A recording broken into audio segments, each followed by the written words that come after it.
xibaar yu wér te wóor ca tàng ba abonnez-vous pour ngeen di mën di jot suñuy vidéo. dal leen ak jàmm seen chaîne bi di Buzz 221 HD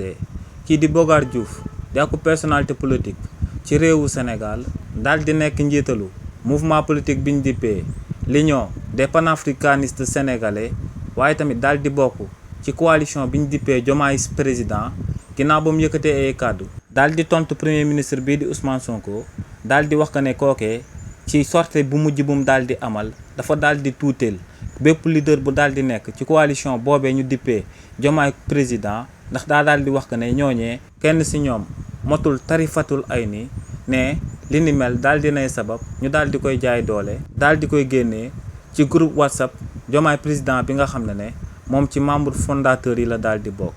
si li ni mel kii di Bocar Diouf ne ginnaaw ba mu daan génn di daan tontu premier ministre bii di Ousmane Sonko di ko xamal que ne daa dëkk di ŋàññ ñi nga xam ne dañoo daal di nekk ay leader ba noppi bokk ci coalition bii di Diomaye président ne da koo amaloon à titre individuel da koo defoon en tant que njiitalu mouvement bi ñu dippee l'Union des panafricanistes sénégalais nee nag ginnaaw ba mu amalee li ni mel ba noppi ne daa am ñaari personnalité politique yu daal di nekk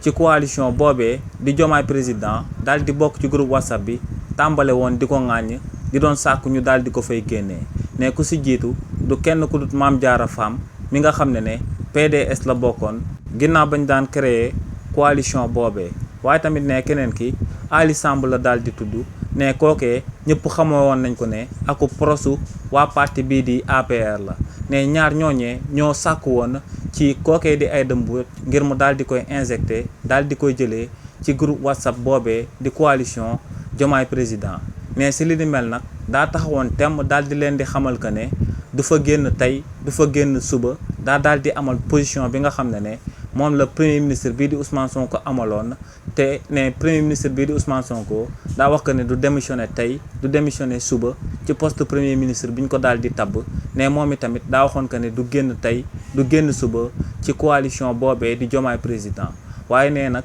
position boobee mu daal di jël teewul Aïda Mbodj mi nga xam ne moom mooy dugal ak a génnee ci biir groupe WhatsApp boobee daal di sukkandiku ci article 4 bi nga xam ne dafa daal di bokk ci pacte Diomaye président te ne nu mu ko interprété sax du noonu daal di koy injecté daal di koy génnee ci groupe WhatsApp boobee nga xam ne bokk na ci membre fondateur yi donc ne daal di nañ koy génnee ci groupe WhatsApp bi nga xam ne dañ ko fay daal di sampoon daal di koy jagleel ñu bokk ci coalition Diomaye président. xibaar yu wér te wóor ca tàng ba abonnez-vous pour ngeen di mën di jot suñuy vidéo.